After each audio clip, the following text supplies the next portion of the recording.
Fernando Paulsen y nuestros panelistas e invitados son una combinación clave por la 92.9 FM. La clave, me escucha. Como siempre, está junto a nosotros Marley Coffee, un café 100% orgánico en 6 diferentes variedades para disfrutar donde tú quieras. Encuéntralo en supermercados, minimarkets y cafeterías del país. Con Marley Coffee disfruta tu día con toda la onda. Restaurante El Cid del Hotel Sheraton Santiago lanza su nueva carta con sabores que destacan la visión innovadora y el talento de la chef ejecutiva Silvana Mateluna. Cena bailable y menú de 4 tiempos este viernes 30 y sábado 31 de agosto desde las 20 horas. Haz tu reserva al 222-335.000 o en sheraton.com/Santiago. La capacitación online ha sido la opción para perfeccionarse adoptada actualmente por las universidades. Les Salles, pionero en esta modalidad online, ofrece a las empresas una amplia oferta de cursos que les permitirán fortalecer su desarrollo laboral. Consulte por programas, becas y descuentos en www.lesalles.cl, la opción de capacitación online. Vive tus experiencias al límite con la energía y el impulso de lo que te motiva. Hankook Baterías, lo mejor de la tecnología coreana, 100% libre de mantención y la mayor garantía del mercado. Hankook Baterías, tu punto de partida. Visítalos en bateriashankook.cl. ADT tiene la seguridad y tecnología que necesitas a un precio imperdible. Aprovecha el 50% de descuento en instalación y 6 meses con 30% de descuento en monitoreo. Contrátalo ahora en adt.cl o llamando al 600-600-0238. Cabify para empresas, el transporte ejecutivo para tus colaboradores que compensa el 100% de sus emisiones de carbono a nivel global. Estamos regalando 2 libros que son realmente cototos. Poder y Escándalo en el Vaticano, la 3ª edición de Frédéric Martel, Sodoma se llama, Poder y Escándalo en el Vaticano, y el de Gabriel García Márquez, un libro precioso, El amor en los tiempos del cólera, con ilustraciones de Luisa Rivera en tapadura, realmente notable el libro. Para eso, hashtag combinación clave y @megustaleercl. Estamos con nuestro panel de los días miércoles. Está con nosotros Alberto Mayol, está Juan Francisco Lagos y Francisco Martorell. ¿Cómo están, muchachos? Buenos días. Buenos días. Sí, Verónica Pinilla estaba viniendo, pero después no pudo venir, tuvo que avisar. Oye, primero que nada preguntemos las noticias. ¿Cómo está la antesala del seminario sobre el padrino y la política chilena que se está a punto de dar? Sí, bueno, tenemos el... Mayol y Mirko Macari. Sí, pues tenemos el viernes... lo que puede ser esa mezcla. El viernes y sábado tenemos en el Estadio Italiano el seminario que es un complemento de lo que venía haciendo, que es un análisis sobre las leyes, sobre el poder que se vislumbran en las obras, la película y la novela del Padrino. Y eso ahora con Mirko que se sumó y estamos haciendo estado trabajando todas estas semanas en preparar bien los módulos, que eso está muy interesante. Acuérdate que a la corta o a la larga siempre los jefes y capos de la mafia se terminan matando entre ellos. Así que sí, pues efectivamente, la verdad es que los últimos días han sido una cantidad de inscritos increíble. Tuvimos que cambiar de sala para que quepa la gente, qué sé yo. Avisar para la hora de almuerzo porque ya hay que hacer una operación mayor, pero muy bien, pues, así que ya, excelente. Después de todo no somos comunistas, así que sí, está muy bien que llegue más gente. Pero está muy, muy entretenido y nada, y la verdad es que los últimos días han sido bien impactantes, así que todavía quedan algunos cupos gracias al cambio de sala, así que todavía pueden ahí contacto @elpoderimporta.cl. Ya. Hecho el anuncio. Hecho el paso. Y esperamos que Fernando pase, aunque sea la parte de voy a ir a mirar un ratito. Sí, pues, para que alcance a... Vamos a hacer un par de invitados especiales. Va a ser el tipo que va a llegar con la mecha ya. No va a haber transmisión vía streaming, ¿no? No, porque solo hay partes incluso que vamos a prohibir que haya celulares cerca. Así que, de hecho, el viernes se reclutan celulares porque... Eso va a ser difícil. Claro, no, sí, pero es que vamos a pedirle todos los celulares porque se van a decir cosas, digamos. Así que...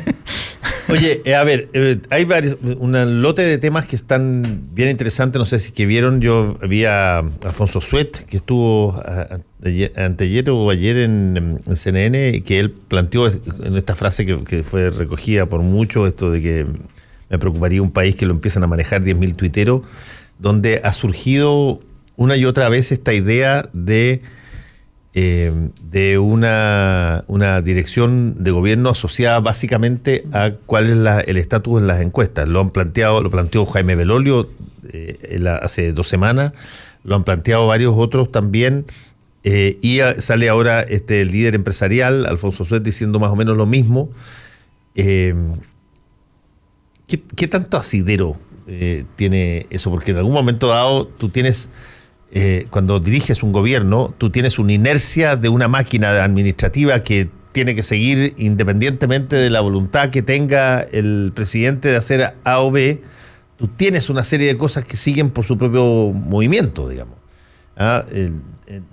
Tienes que tomar decisiones todos los días respecto de situaciones sectoriales, tienes que responder a los trámites que la gente va a pedirte, en fin, el margen para la posibilidad de alterar las cosas sobre la base de golpes de efecto está reducido básicamente a cosas que tú puedas hacer desde la moneda nomás. Sí, yo tengo la impresión, Fernando, de que hay una columna de hace unos días creo que estaba en El País de España, sobre la desintermediación, que es este concepto que habla de que en el fondo uno de los fenómenos de la sociedad contemporánea es el hecho de que se van acabando los elementos intermediarios, litúrgicos, que están entre medio de las relaciones de poder o incluso las relaciones comerciales. O sea, en Nueva York se cierran los centros comerciales, ¿ya? Porque la gente compra por internet, ¿ya? Entonces la relación se va haciendo cada vez más directa, y eso está pasando en la política.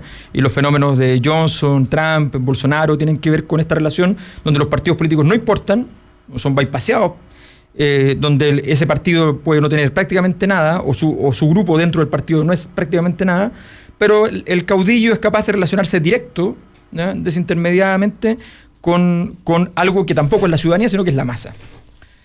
Y efectivamente ese es una gran problemática desde el punto de vista del funcionamiento regular, porque tú dices, hay una inercia burocrática. Y claro, esa inercia sigue, pero al mismo tiempo el tipo arma un camino otro camino distinto. Y esas cosas no conversan. Y en algún momento no funciona. Y por tanto la capacidad de construir proyectos es irreal. Y entonces, ¿quién triunfa en la desintermediación?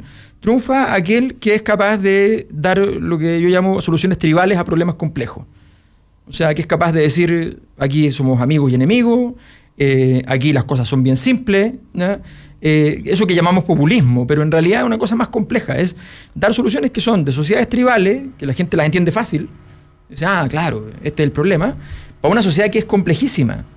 Entonces yo creo que ese riesgo está sobre la mesa, y en este caso chileno, que somos siempre más modestos en esto, ¿ya? No es con un liderazgo, con un caudillismo espectacular, pero sí es con esta cosa, esa desintermediación a través de, mira, mi relación no es con los partidos, mi relación no es con la política, mi relación no es con mi proyecto, mi relación es con las encuestas. Eso le pasa a Sebastián Piñera, le pasó a Cristina Fernández gobernando. O sea, habían gente muy cercana a Cristina Fernández que decía, nosotros bajamos 2 puntos en la encuesta y nacionalizamos una empresa. O sea, entonces estamos feriados. Claro, estamos feriados. Entonces hay que tener cuidado con eso. Perón en la San Perón. San Perón. Sí, pero efectivamente, claro, tenemos ese fenómeno y que lo podemos traspasar rápidamente a la realidad chilena en el tema de las 41 horas, y yo creo que esa es la preocupación. 35 horas. Ahora 35, claro, del empresariado. Porque efectivamente, si hay una cosa que responde a las encuestas y al sentir ciudadano, fue el proyecto del gobierno, esto de allanarse a bajar de 45 a 41. Y que además sin consulta a los partidos, y que dejó mal parado a todos sus diputados. Tanto así que muchos diputados del mismo sector no solo lo criticaron por bajar algunos de 45 a 41, sino que otros decían, ¿por qué no bajó directamente a 40 horas y nos ahorraba todo este problema? Porque en el fondo estaríamos discutiendo sobre la flexibilidad, sobre el tema laboral, sobre el fondo del proyecto del gobierno, y no sobre si es 40 o 41 horas, que no es el tema. Y eso es lo que preocupa a los empresarios. Pero además, esto todos lo han ido asumiendo. Uno ve esta FP que lanza esta gran encuesta pública, Habitat, por televisión, donde me parece que tiene 2 millones de afiliados, yo creo ser uno de ellos. 95.000 personas contestan. Votan 95.000, que viene a ser menos del 5%, según mis cálculos matemáticos.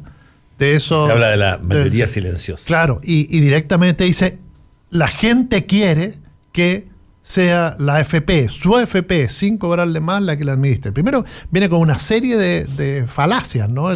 Las preguntas mal hechas, etcétera, todo. No, las preguntas están estupendamente bien hechas. Están hechas. Pero entonces, ¿usted qué prefiere? ¿Qué sé yo? Claro. Que este 4% extra lo maneje esta misma empresa en la que usted ha estado toda la vida sin que le cobremos nada, o que esto lo maneje un ente público administrativo burocrático que les cobre algo. Exacto. La respuesta es casi de perogrullo. Pero así todo, apenas votó el 5%. Es como que en un curso de 40 le preguntemos a 2 alumnos y con la opinión de 2 alumnos tomemos la decisión de, digamos, la mayoría de los que...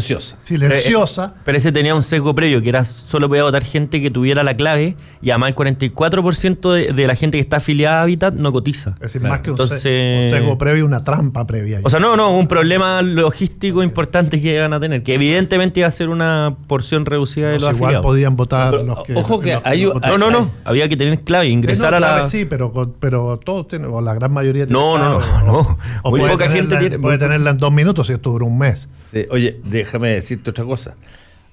Hace algún tiempo, no sé cómo ha redundado esa situación, pero el movimiento No Más AFP planteó en diversas cortes de apelaciones del país un planteamiento respecto de que se pronunciaran la justicia si es que efectivamente los fondos previsionales son o no son de los afiliados.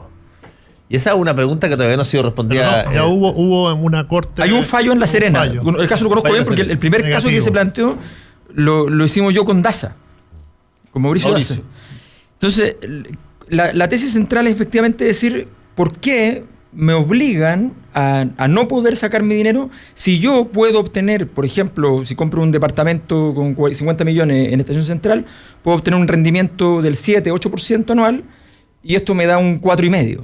Hay una lesión, no es solamente el tema de dígame sobre la propiedad, de quién es la propiedad, y yo si tengo derecho a propiedad tengo que tener todos los atributos de la propiedad que supone la disponibilidad, sino que además hay una lesión, que era lo que le daba más fortaleza también al caso. Efectivamente se planteó ese caso, después hay un muchacho que en La Serena dice, yo estoy con problemas por pago de deudas educacionales, ¿ya? Y es muy serio mi situación, y la verdad es que mi única solución en el fondo es que me pasen la plata para poder yo resolver este tema. Eso ya se zanjó, le dijeron que no. Y luego se hizo un recurso, No Más AFP hizo un recurso de protección, ¿ya? Donde plantea también la tesis de que se está vulnerando el derecho de propiedad en el fondo, ¿ya? Ahora, perdona, pero en el fondo aquí hay una cosa previa, si tú quieres, que es todos, y yo escuché al presidente de Habitat hablar de la mayoría silenciosa, todos dicen públicamente los fondos son tuyos, Sí, pues. Son de cada afiliado. Son de tu propiedad, pero...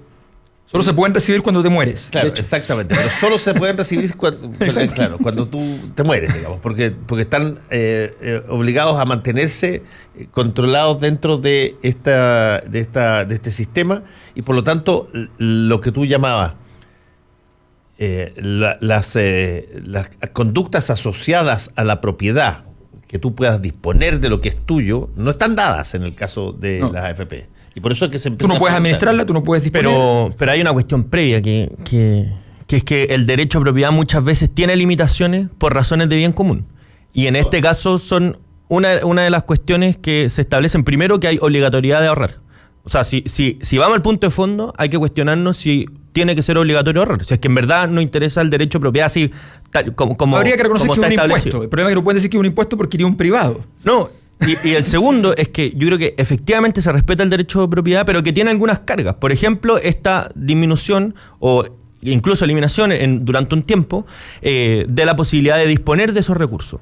Pero hay otra cuestión que es bien importante relacionado con lo que decía Alberto antes, que esto de poner la disyuntiva entre qué haría tu plata en paralelo versus si está en un fondo de AFP. Ese ejemplo, por ejemplo, del departamento en Estación Central, también es proponer una solución tribal a un problema complejo, porque eso es asumir que si yo compro un departamento durante 40 años va a tener mayor rentabilidad que un fondo que históricamente ha tenido más rentabilidad que cualquier otro medio de inversión. Entonces, lo primero, para respetar que las personas tuvieran más rentabilidad fuera de la AFP, sería asumir que todos van a ser grandes emprendedores o grandes inversionistas y por tanto tendrían mayor rentabilidad que las que históricamente han tenido la AFP. Que tú puedes proteger salvaguardar la necesidad de tener un sistema que permita una protección social con esos fondos, sin necesidad de que sea exactamente la manera en que se está haciendo. Eso es lo que se está diciendo. Y que efectivamente la disponibilidad de los recursos para ciertos derechos puede ser una cosa que permita que la persona tenga un derecho de propiedad mayor. Es interesante porque además en Chile el derecho de propiedad normalmente le gana a todos los otros derechos. Pero aquí no. Y el único grupo favorecido es el grupo que puede invertir ese dinero. No estamos hablando de que son 6 empresas que manejan literalmente un porcentaje que es casi el 100% del PIB, o sea, en plata líquida, además, que es una cosa muy valiosa en el mundo de los negocios. $100.000 millones aproximadamente. Claro, entonces, y en crecimiento. Y en crecimiento, y todos los meses una cifra importantísima. Con un muy buen dividendo este año. Claro, entonces, respecto a lo que decía Fernando, mira, por ejemplo, tengo el revista El Periodista, fallo el 6 de agosto, le niega a afiliada de AFP recuperar sus ahorros previsionales en Temuco. La Corte de Apelaciones decidió declarar inadmisible esta petición, que además fue por algo concreto: salud. Era un problema de salud. Porque acá hay 2 elementos que están. Hay gente que la está pidiendo su plata, digamos, para enfrentar grandes costos de operaciones. En este caso ella tenía 120 millones y necesitaba 108 para una operación. Y hay otros que están pidiéndola porque dicen: mi estado de salud actual me va a hacer imposible que yo disfrute de estas pensiones. Entonces, ¿por qué tengo que esperar hasta los 65 años si por la enfermedad que tuve o por la enfermedad que tengo, yo no voy a vivir tanto tiempo? Entonces, ¿por qué no la puedo recuperar antes? Y ese es un tema que hay que tomar. Ahora, cuando tú hablas, y yo estoy de acuerdo contigo, me parece que fuera el mundo ideal.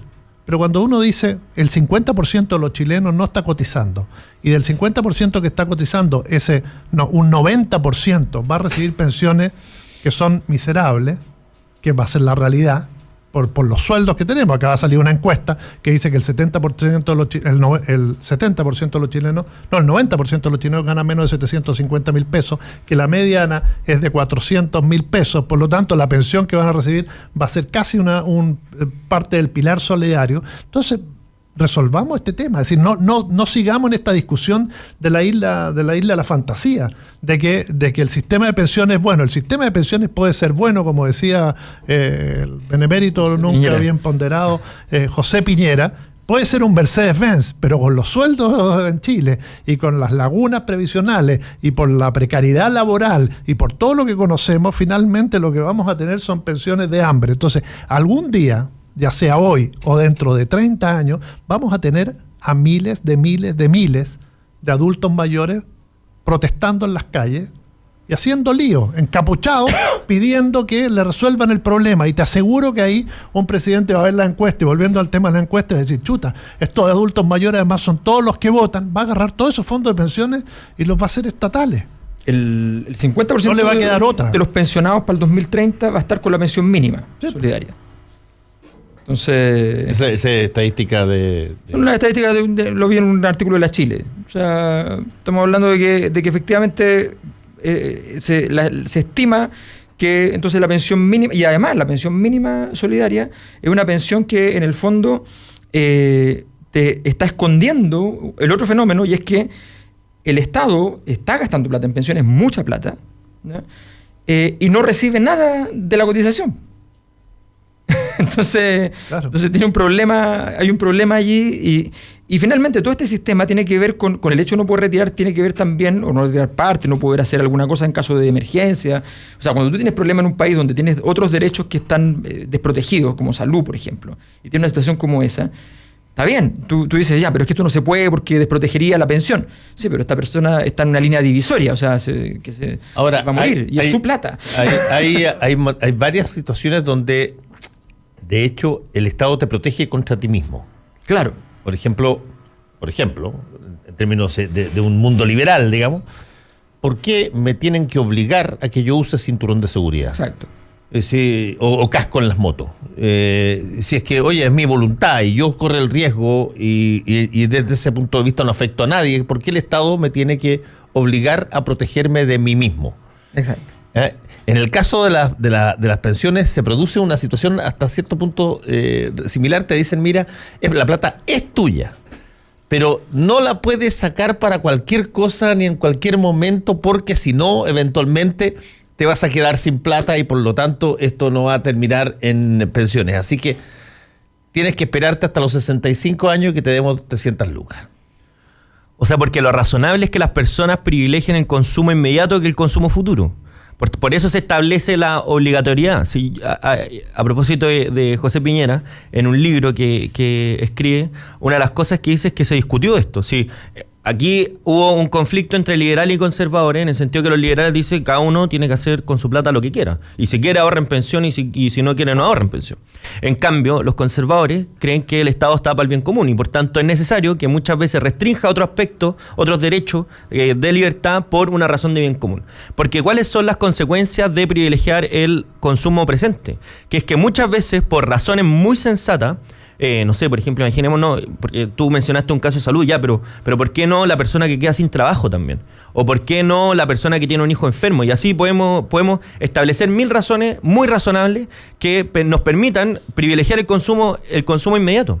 El problema de eso es que si no establecemos un límite claro, que sea definido para todos, el gran problema es que después, en las pensiones, el problema va a ser mucho mayor y las pensiones de hambre van a ser mayores. ¿Por qué? Porque nadie va a tener ahorro o muy poca gente va a tener ahorro o solo van a tener ahorro las personas que no tuvieron problemas en su vida, que básicamente no sé quién tiene esa suerte. El argumento, José Francisco, que yo he escuchado es el que te dice, básicamente no es del conservador, si tú quieres, es que te dice, mira, claro, tú puedes sacar la plata inmediatamente si la plata es tuya, pero lo que va a ocurrir, eventualmente podría pasar, es que al final tú te vas a quedar con poca plata cuando jubiles y va a tener que venir el Estado a solventarte todos tus gastos. Por lo tanto, básicamente retirar la plata hoy día significa una carga para el Estado en el futuro. Claro, lo que dice José Francisco. Pero convengamos una cosa, eso es una cosa distinta a la propiedad de tus dineros, digamos. O sea, es que ese es el punto. ¿Por qué inventar una ficción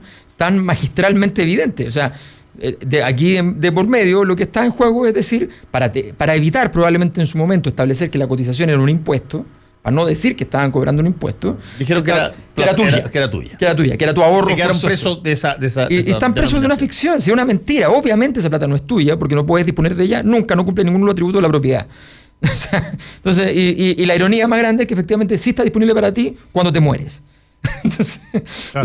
Y lo otro, lo que dice, si los montos o las cifras de esas personas que se quedan rezagadas en la sociedad fueran manejables, por ejemplo, cuando tú dices, bueno, ¿qué va a pasar con estas personas? Si hablamos de 20.000, 30.000, 50.000 personas, es un problema efectivamente que hay que tratar de arreglarlo y solucionarlo.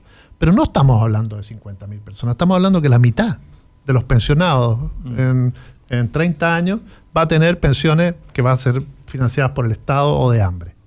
Entonces, estamos hablando de 1,5 millones, 2 millones de personas. Ya no es un problema marginal el que tenemos, es un problema mayor, es un problema de la sociedad en su conjunto. Eso, José Francisco, es interesante lo que plantea Pancho, porque básicamente lo que los estudios están diciendo es que no te pasan nada de tu plata, porque eventualmente, si es que te la pasan, el Estado tiene que meterse la mano al bolsillo de nuevo cuando tú jubiles porque no te va a quedar plata. Pero lo que te están diciendo las cifras es que el Estado se va a meter de igual la mano en el bolsillo para darte la plata porque no te va a alcanzar con la que tienes, aunque no te la saquen, aunque no te la den. Y que todavía en pensiones gasta más plata el Estado que lo que pagan las AFP. Exactamente, eso es verdad. Entonces, gasta más plata el Estado todavía, pero eso se supone que se va a equilibrar en algún momento. Se va a ir equilibrando, claro, pero estamos hablando de que cuando el sistema ya está cuestionado en su operación completa, todavía las AFP no son las que más gastan. No, pero eso es razonable, porque la AFP, en sentido estricto, las personas que han iniciado su vida laboral desde que empezaron la AFP, la están terminando recién. Igual la variable que explica es el mundo militar. Claro, pero además las personas que ahora están cotizando, muchas no han tenido sus plenos años de cotización porque la AFP partieron en el límite. Hoy día, que se están cumpliendo casi 40 años desde la creación, que básicamente es lo razonable que la persona pero hubiera cuando cotizado. hablamos de las cifras que dieron, la Fundación Sol hizo un estudio, cruzó documentos, etcétera, y entregó esas cifras salariales del país. Entonces, si alguien, por mucho que en los próximos 30 años gane 400.000 pesos, que es la mediana del 50% de los chilenos, hasta 400.000 pesos, por mucho que gane y tenga todo, no tenga lagunas previsionales y pague durante esos 30 años, nunca va a sacar una pensión superior a eso. Fíjate que es un poco de humor negro, pero el concepto de ahorro forzoso, nosotros cuando estuvimos haciendo el diseño de la demanda, llegó harta gente que ofreció sus casos, ¿no? O sea, había un caso que finalmente demandó esa persona, efectivamente, y una profesora. Entonces, el año 81, 82, le llegan a su colegio, ¿no? Y le dice, y llegan la gente de la FP a... La época de la afiliación. La afiliación. Pero llegan con carabineros. ¿Ya? Llegan con carabineros. Entonces le dicen, entonces ella le dice, no, yo no quiero.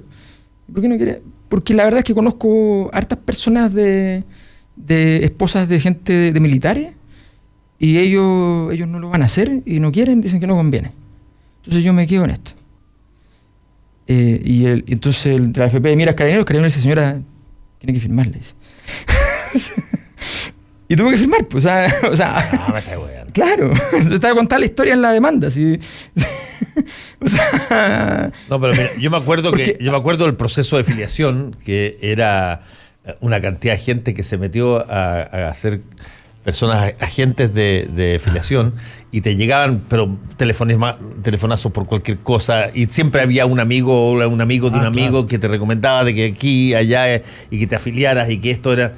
Y en esa época tú mirabas el periodo de jubilación, digamos, si tú tenías cercano a los 30 años o cosas así, mirabas el periodo de jubilación como algo absolutamente, qué sé yo, distante, Claro. total y absolutamente idílico, ya, listo. Como cuando te llaman los cementerios.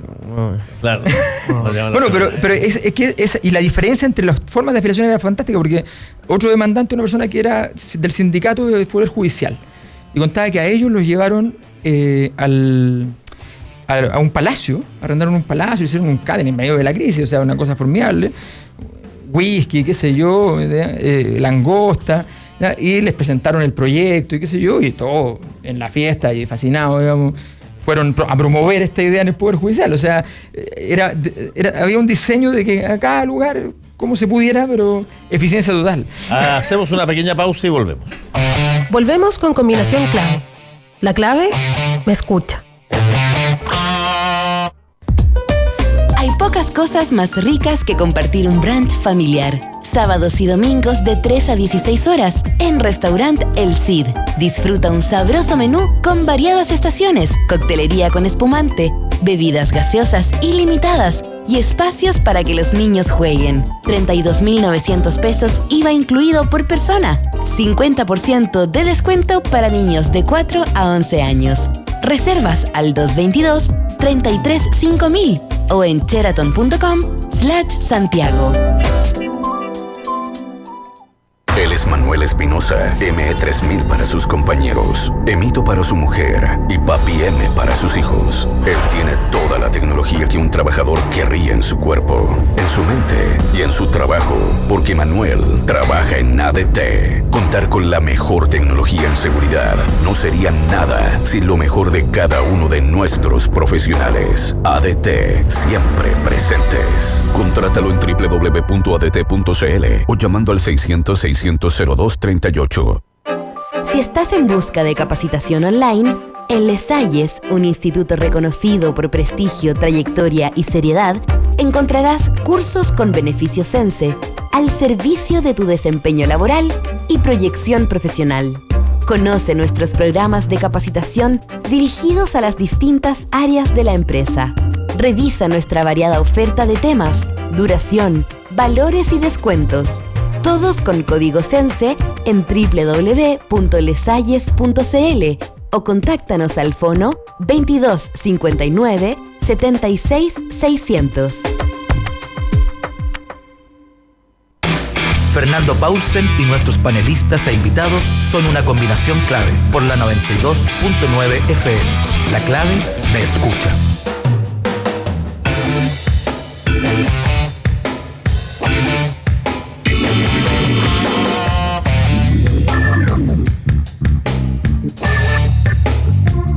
desvínculo total.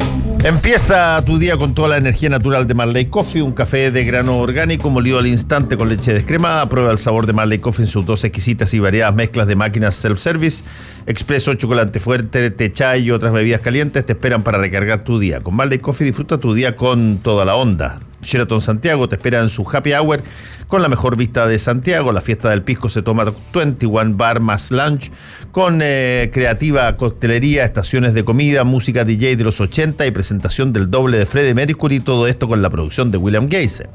Descuentos para socios Star Club. Haz tu reserva al 222-335-1000 o en sheraton.com/Santiago. Lesalles llega a todo Chile con sus cursos de capacitación online. La opción que están integrando hoy las empresas para capacitar a sus trabajadores utilizando el beneficio Sense. Visítalos en www.lesalles.cl o llama al 22597-6600 para conocer los beneficios, becas y descuentos. Lesalles, pioneros en capacitación online. Vive tus experiencias al límite con la energía y el impulso de lo que te motiva. Hankook Baterías, lo mejor de la tecnología coreana, 100% libre de mantención y la mayor garantía del mercado. Hankook Baterías, tu punto de partida. Visítalos en bateriahankook.cl. ADT tiene la seguridad y con tecnología que necesitas a un precio imperdible. Aprovecha el 50% de descuento en instalación y 6 meses con 30% de descuento de monitoreo. Contrátalo ahora en adt.cl o llamando al 600-600-0238. Cabify para empresas, el transporte ejecutivo para tus colaboradores que compensa el 100% de sus emisiones de carbono a nivel global. Estamos regalando 2 libros hasta hoy. Se van a dar a conocer al final del programa. De Frédéric Martel, el probablemente bestseller más reciente e impactante desde todo lo que significan los abusos sexuales por parte del clero en la Iglesia, Sodoma, Poder y Escándalo en el Vaticano, y un clásico de Gabriel García Márquez, El amor en los tiempos del cólera, pero en un libro ilustrado por Luisa Rivera, precioso, para que se pueda leer y disfrutar. Para eso, hashtag combinación clave y @megustaleercl. Estamos en nuestro panel de este día miércoles. Oye, bien interesante lo que estamos conversando, porque quiero pasar a otro tema que es una cosa que es complejo. Cuando tú representas países, pero tienes problemas personales con otro. Que es una cosa donde tú dices, a mí me tiene fascinado esta disputa entre Macron y Bolsonaro, donde Bolsonaro en un tuit responde jocosamente sobre la diferencia de edad entre el matrimonio Macron, donde ella es mayor que él.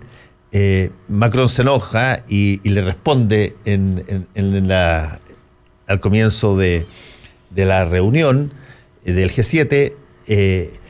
Se junta una cantidad de plata bien escuálida, digámoslo, una broma, pero son $20 millones para esto. Se nombra un coordinador de esa plata que resulta ser además el presidente de Chile, Sebastián Piñera, y todo eso queda bloqueado porque primero Bolsonaro dice que no recibe esa plata y segundo porque pone una condición, la condición de que Macron se disculpe con él por las palabras que dijo después del chiste de Bolsonaro sobre la señora de la esposa de Macron.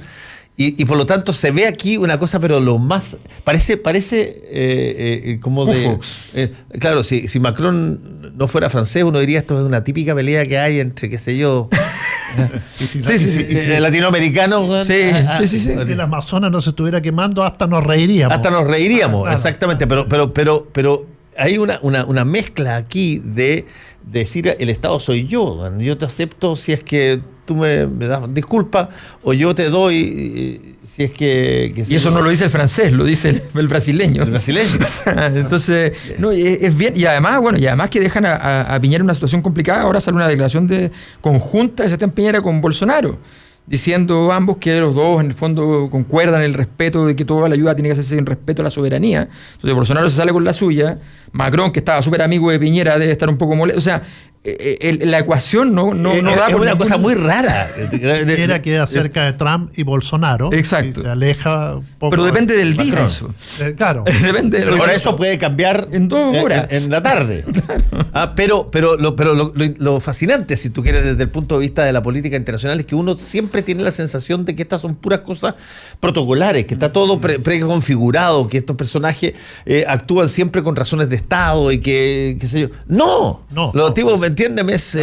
Además, la política de Twitter ya hemos visto lo que genera. Es decir, este ofrecimiento de comprar Groenlandia Sí. de Trump a través de Twitter, que es rechazado inmediatamente por Dinamarca y que genera que se suspenda un viaje organizado con mucho tiempo. Este Twitter que genera toda esta problemática en medio de una crisis y además en una situación del G7, que no estamos en el mundo hoy día como para estar discutiendo los tweets y los enfrentamientos que aparecen, entre comillas, rasca entre Bolsonaro y Macron, cuando tenemos guerra comercial, guerra de divisas, incendios, cambio climático, a nosotros una COP que se nos viene encima. Es decir, todo eso que está ocurriendo y tenemos que enfrentarlo así. Y volvemos un poco a lo que hablábamos antes, es decir, cómo todo esto es un poquito para ganar en la galería, ¿no? Y Piñera en algún momento va a tener que pensar que haber sido representante, haberse bajado en Brasil, dar una conferencia conjunta y aparecer cercano a Bolsonaro, favorece internamente a quién acá, a Kast, que digamos que es el símil de Bolsonaro. Entonces todo eso, la política interna y pequeña, va a terminar, que está contaminando toda esta situación, obviamente que nos hace olvidar de los grandes problemas que tenemos, que son muchos. O sea, es que al final los presidentes tienen, es lo que decía Francisco, tienen un ojo puesto en lo que pasa adentro y otro ojo mucho más chico pues, viendo lo que pasa afuera. Pero en el fondo, si algún presidente ve que le va a tener rédito interno, bueno, ahí lo hace, pero nadie lo hace como por interés del mundo total, si al final se ven a los que Piñera incluso, no sé, en algún momento tendría que haber pensado, claro, que ser coordinador de una ayuda de $22 millones es rasca. No, pero estamos hablando de un presidente que tiene una fortuna personal. Es su caja chica. $1.000 millones. Entonces lo nombran para $22 millones y eso hace que se meta en todo este lío, por favor. No, pero era provisorio los 20 millones de euros. Era preparando, era para partir y después preparar para el monto en general. Era el monto de la Teletón. Era un avance. Bueno, fuera de broma. Es un avance. O sea, es la mitad, de hecho. Pero ese es el monto que queda y finalmente sabemos que si funcionan 4 o 5 aviones y se empiezan a pagar los 80.000 focos de incendio, no van a llegar. Hasta vemos ¿cuántos se juntaron para Notre Dame? Casi 1.000 millones de euros, de los cuales después dijeron que no había llegado ni el 70 o el 80%, porque el empresario que más ponía... Es que esa es una cosa que, fíjate, yo lo he escuchado montones de veces. Yo cuando estuve en el posgrado en Estados Unidos, ahora en el año 2008, me tocó, porque era un posgrado donde llegan muchos representantes políticos de distintos países, qué sé yo, que me tocó estar con un par de gallos. Había una niña que había sido más o menos la equivalente a la subsecretaria de Hacienda de Australia, y otro que era británico. Y fíjate que ellos planteaban, porque en el caso de Harvard, para este tipo de posgrado, ellos hacen mucho énfasis en el non-profit, en todo el trabajo del non-profit, de instituciones sin fines de lucro, que participan colaborativamente. Y decían esta cuestión, que cuando habían situaciones así extremas, de repente salían un montón de personas que decían que donaban y que salían en los medios acá y allá. Y a la hora de recolectar la plata, se te caía casi el 40%. Decían. Tú tenías que hacer un cálculo a priori de que el 40% de ellos, por alguna u otra razón, no iban a darte la plata. Pero estaban en la nómina. Estaban en la nómina y estaban en los titulares y estaban en la situación. Sí, anótame, pero después anda a buscarme. Claro. Así que efectivamente estas cosas... Por eso estos 22 millones de dólares aparecen ahora. Vamos a ver después esa ayuda cómo va a llegar. Ahora hay una cosa que hay que dimensionar también, que tiene que ver con esta tendencia en tiempos normales, o sea, en tiempos regulares de menos crisis. Normalmente la dimensión emocional y la cercanía, las amistades, sirven para resolver los problemas y nunca la antipatía sirve para aumentar los problemas. Eso en política es muy normal. O sea, hay grandes conflictos de la historia. O sea, entre los mecanismos que solucionan la crisis de los misiles, por ejemplo, está que los norteamericanos descubren, ¿ya?, que hay un norteamericano que va a tomar, que vive en la Unión Soviética, que es comunista, qué sé yo, y que va a tomar un bar. Y que en ese bar va un ministro. y lo contactan a él y dicen, oye, ¿puedes mediar? Porque queremos conversar tranquilo. Y esta amistad permite entonces una conversación tranquila. Eso se usa mucho para bien. Y no es normal usarlo para mal. Pero en tiempos de crisis, en tiempos en que todas las variables, lo que decía Francisco, cuando tú ves todas las variables están desajustadas, ¿ya?, cuando estamos hablando de cosas así que parecen interesantes, como el calentamiento global, pero que estamos hablando de la probabilidad de la extinción de la especie, o sea, cuando estamos hablando de esas cosas, de pronto cualquier cosa, cualquier elemento conflictivo, emotivo, puede redundar en una cosa gigante. Sí, crispa todo. O sea, tenemos una guerra mundial que partió por la muerte de un dandy. O sea, el archiduque Francisco Fernando Francisco, sí. Era un tipo que era de revistas del corazón hoy día, o sea, el equivalente. Y que lo único que destacaba era que toda la gente le caía un poco mal porque era medio pedante y se vestía demasiado caro. Eso era todo el personaje, él y su señora.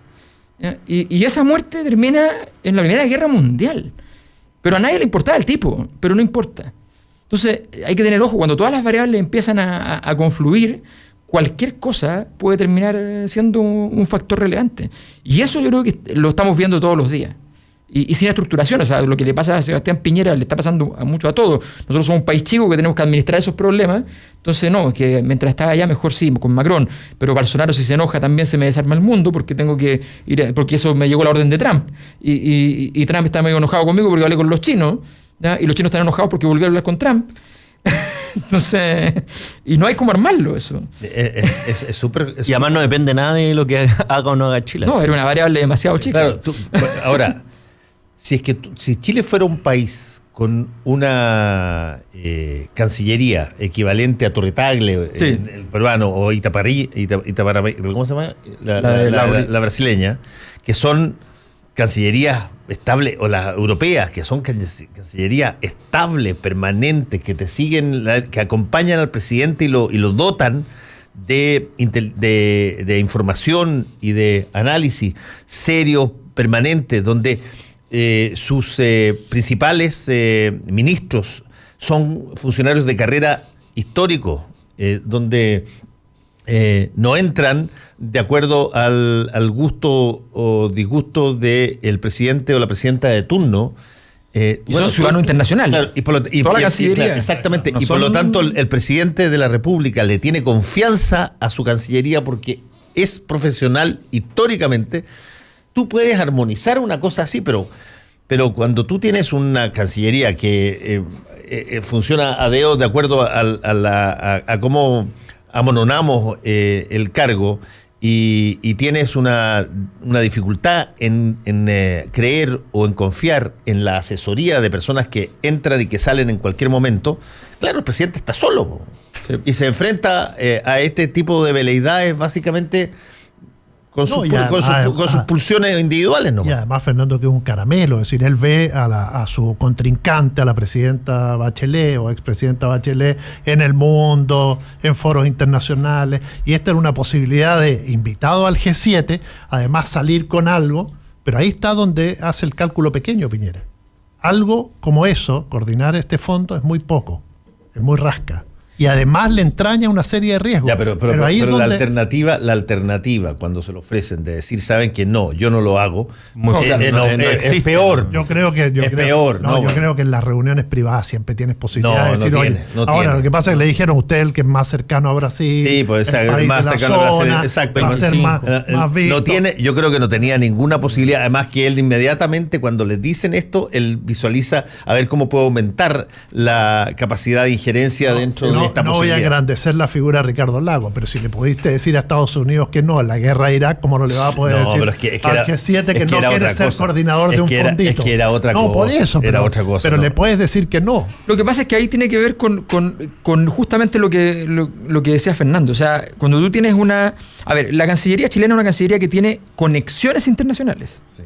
Que no es lo mismo que ser ciudadanos del mundo. ¿ya? Entonces ellos tienen que activar sus contactos para llegar al otro contacto. ¿Ya? Y los tienen, y tienen muy buenos contactos. Esto en el gobierno anterior, en este, da lo mismo. O sea, efectivamente.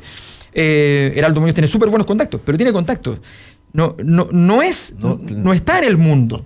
La Cancillería peruana está toda ella. Torre Tagle creo que no ha tenido a un ministro que no haya sido funcionario de carrera en 30 años. Y ellos están en el mundo, y entonces la operación de influencia, de lobby, todo eso es gratis, porque no tienes que hacerla. Se hace todos los días, es parte de la vida cotidiana. Y estás presente y no tienes que llegar a contar una historia, con un diseño, con un PowerPoint, nada, no necesitas nada. Ese problema, y el desarrollo de inteligencia internacional para poder efectivamente gestionar todo esto. Los mexicanos tienen los mexicanos agarran un teléfono, ¿ya? y piden algo que se demora 3 años y está en 6 meses. Entonces, y esa capacidad con países que tienen muchos problemas por otros lados, o sea, esa capacidad nosotros no hemos sido capaces porque tenemos que ver con una historia, un país muy isla. Entonces, Piñera se ha devanado los sesos y lo ha hecho bien. Ha sorprendido, yo creo que sorprendió muchas veces a la concertación, demostrando un grado de compenetración internacional mucho mayor a la que esperaban. O sea, recordemos el famoso incidente en el debate presidencial sobre transparencia internacional, donde él se encarga en 12 horas que Transparencia Internacional diga que el documento redactado en Chile de Transparencia Internacional no es de Transparencia Internacional. Y él en 12 horas logra que eso se desactive. Y sorprende a la concertación, que pensaba que ellos manejaban muy bien el mundo y que él no tenía esa llegada. Y hoy día sorprende cuando se ha invitado al G7. Sí, la verdad es que es bien potente lo que logró. Sí, por eso. La invitación al G7 es muy potente. Pero efectivamente son hitos. No está ahí. Él no respira el aire que respiran los otros. Y ese es el gran problema de nuestra Cancillería, y efectivamente ahí la capacidad chilena entonces es siempre llegar diciendo, mire, yo lo arreglo, o pidiendo disculpas, yo no pensé que se iba a molestar. El problema de eso es que un país como Chile, ¿qué rol le corresponde jugar en el ámbito internacional, sobre todo cuando las reglas cambiaron de forma tan abrupta? Pero con la entrada en Trump, yo creo que ha cambiado 2 veces la política que tiene él mismo, pero al principio como que tensionaba los problemas de manera tal que él se erigiera como la única solución posible y arreglar el conflicto. Corea. Pero ahora descubrió que mediante los aranceles era una forma mucho más efectiva de doblegar a los adversarios, y lo hace con México, y México ya está haciendo lo que Trump quiere. Lo hace con China. Bueno, ahora China es un rival más difícil de doblegar, pero en el fondo en ese ámbito donde son gigantes los que están, y además son impredecibles, que eso es lo más complejo, el rol que puede hacer Chile, yo creo que es muy limitado, y por eso esta instancia es que a Francisco no le gusta y lo encuentra una pellejería, básicamente, pero es bien importante. ¿En qué sentido? Que esto de los $20 millones es una etapa inicial, pero le va a permitir a Chile ser un rol, tener un rol de coordinación, después la misión de exponerlo en la comisión, en la Asamblea General de la ONU, que no solamente es para solucionar lo de los incendios, sino que reforestar el Amazonas. O sea, le da un pie a Chile dentro de un tema que antes no existía, que es lo del cambio ambiental. Vamos a hacerse el COP25, es decir, nos inventa un tema que vamos a quedar muy bien parados, donde tradicionalmente no la... esto de bomberos del Amazonas... Me lo compré, sí, yo lo encuentro una buena idea. Yo creo que justamente lo que no quiere Bolsonaro es que aparezca alguien más, ni menos dentro del sector, de la zona, apareciendo como el hombre clave en apagar los incendios. Esa es su respuesta a la ayuda, la soberanía. Yo creo que a esa soberanía se refiere. Acá no se mete nadie más, es decir, la figura que va a emerger, que puede hacer, y Piñera se va a enfrentar a otra cosa. Hoy tenemos una sequía acá tremenda, que está generando situaciones... Y vamos a tener el mismo incendio en el verano. Y en el verano se nos viene un 40-50% de aumento de los incendios. Por lo tanto, ante eso tienes que... Verano es diciembre, cuando esté la COP25 acá. Exacto. Entonces creo que... Y además tiene otro problema, Piñera, no sé, que se percibe, que es que se va y que hay un ministro del Interior que como que no cubre o no está rindiendo lo que rendía en el gobierno anterior. Bueno, porque está con Chávez, una raya, está rayado. Y además, en el mismo momento que se está discutiendo todas las preparaciones para el juicio oral del caso Catrillanca, no puede aparecer demasiado tampoco el ministro del Interior en cada rato. Po. Pero además lo está escuchando poco, está actuando poco y eso se está notando. Pero yo creo que lo que ustedes plantean del rol de Chile es una definición que es súper difícil, pero si tú no la tienes, mejor cuídate. O sea, porque nosotros alguna vez en una investigación con mi equipo hicimos unas entrevistas a ciertos miembros de la élite respecto a la cómo veían Chile respecto a la posición internacional. Y además hicimos análisis de discursos de la prensa, de las entrevistas en la prensa. Y llegamos a la conclusión de que la autoimagen de Chile respecto a ese escenario es la imagen del ayudante universitario. O sea, yo quiero estar en la mesa de la cena. Sé que en la cena yo no tengo nada que hacer y que tengo que portarme súper bien, ¿no? Y que si me tienen que encargar algo me lo van a encargar, ¿no? Pero quiero estar en la mesa. Quiero estar sentado en la mesa. Y quiero ir a enseñarle a los que están más abajo que yo lo que los grandes patriarcas están diciendo en la mesa y yo se los voy a explicar, ¿no? Entonces, y voy a traducir ese mensaje. Entonces, ese rol internacionalmente es un rol que tú puedes pensarlo como posible siempre y cuando tú quieras articular ese rol de intermediación con una especie de rol administrativo, entre comillas, del tercer mundo.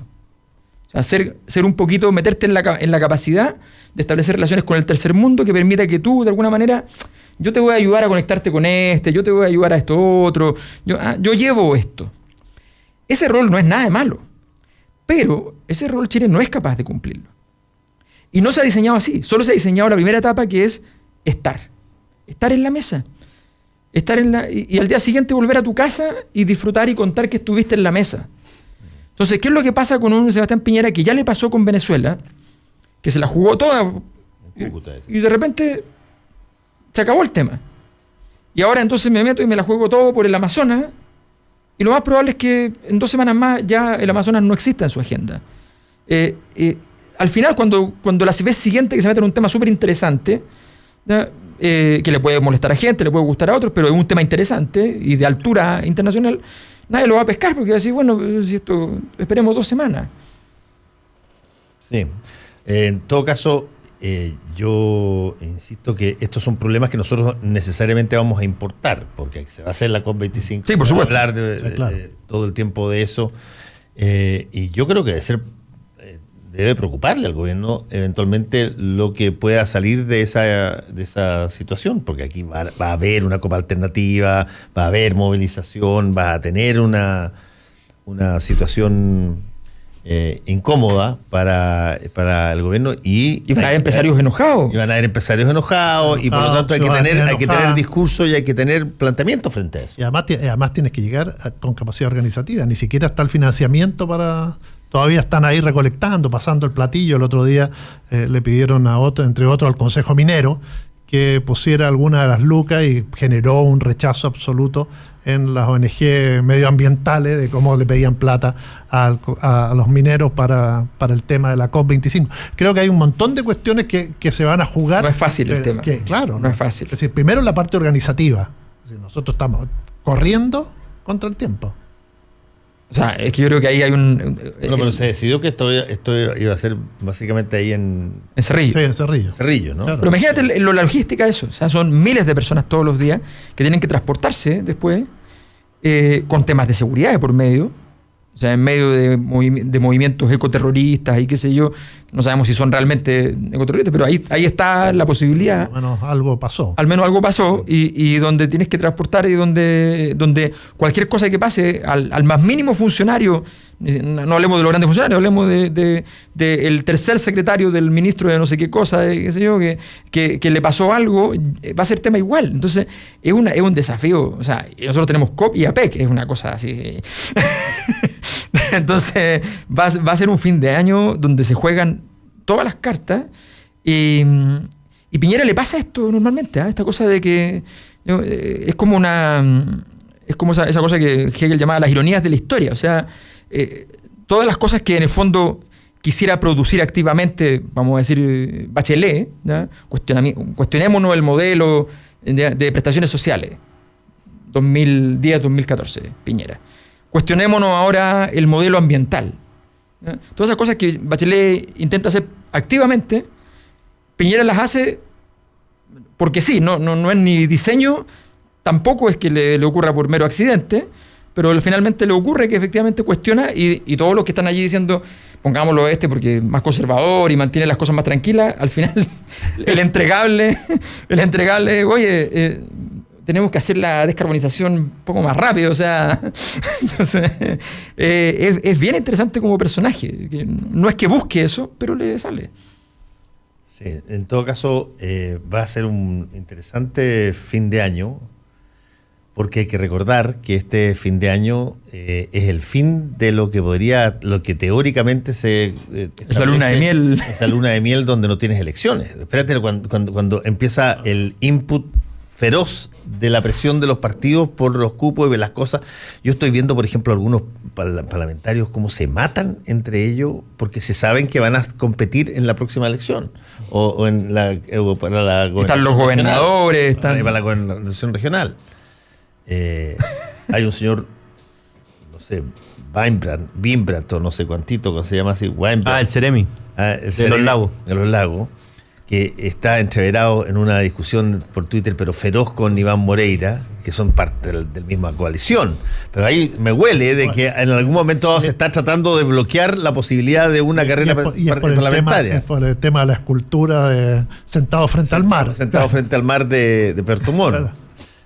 Pero ahí se me huele que en el fondo Morelia tiene un delfín. Alguien está bloqueando está bloqueando la posibilidad de ascenso de una especie de competidor, ya sea desde la gobernación regional o alguna otra cosa. Y eso va a pasar mucho el próximo año y por lo tanto es un año que teóricamente debiera producir mucho más resultados, mucho más frutos. O sea, se descontrata a la gente que hace ciertas cosas para tener operadores. Entonces, pura operación política. Pero desde hace 3 gobiernos el segundo año es el peor. Por ejemplo, fue en 2011 la movilización de Chile. Bachelet 1 también. ¿Cuál fue no me acuerdo el caso? El Bachelet 1, acuérdate que se le cae la tesis del gobierno ciudadano. Sí. Y tuvo que hacer el cambio. Y tiene que hacer los cambios y qué sé yo. Entonces le toca a Bachelet 1, le pasa. La verdad es que esto viene pasando con más intensidad cada vez.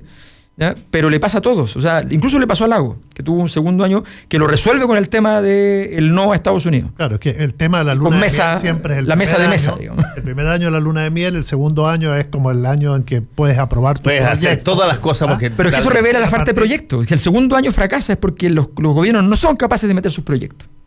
Porque ese es el año en que ellos pueden meter los proyectos. Sí, ese es para un gobierno de 4 años sin reelección, perder el segundo año es... No, es horrible. Horrible.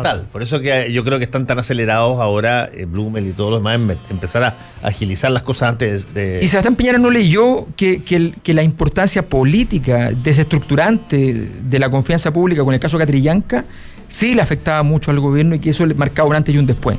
No entendió que ahí el globo se pinchaba y que había que empezar a trabajar de nuevo y creyeron que que esto era un caso grave, pero un caso. Esa falta de lectura estructural de la política que a veces le pasa mucho a la derecha, no a la derecha ultraconservadora, que eso lo entiende perfectamente.